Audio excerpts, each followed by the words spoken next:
వచ్చి 50 లక్షల రూపాయలు దానికి శాంక్షన్ చేసి కలవట్టు కూడా వేయించారు.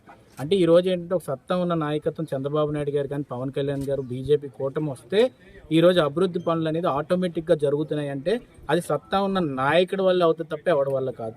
నిన్న కూడా ఎవరో వచ్చి అన్నారు నాతోటి, చేస్తే అభివృద్ధి అయ్యన్న పాత్ర గారే చేయాలండి, ఇంకెవడో చేయలేడండి నియోజకవర్గానికి అన్నారు. ఈరోజు 8 నెలలు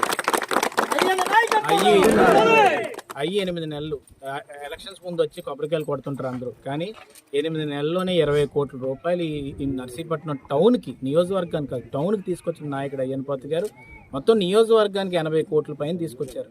అంటే ఇలాంటి నాయకత్వంలో మనం అందరూ ఉన్నందుకు ఆయన కృతజ్ఞతలు తెలుపుకోవాలి. ఈరోజు తలుపులమ్మ గుడికి కూడా ప్రతి సంవత్సరం కూడా నన్ను గోవింద్ గారు ఆహ్వానించేవారు.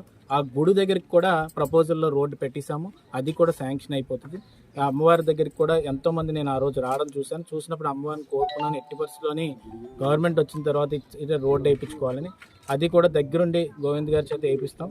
రేపు ఎట్టి పరిస్థితుల్లో కూడా ఇదే విధంగా తెలుగుదేశం పార్టీని అయ్యన్న పాత్ర గారి నాయకత్వాన్ని ఆశీర్వాదించి ముందు తీసుకెళ్తూ ఉంటే ఈ నర్సీపట్నంలో ఎక్కడ కూడా మనం రోడ్లన్నీ డెవలప్ చేసుకునే విధంగా ముందు తీసుకెళ్తాం అని చెప్పి ఈ సందర్భంగా మీ అందరినీ కోరుతున్నాను.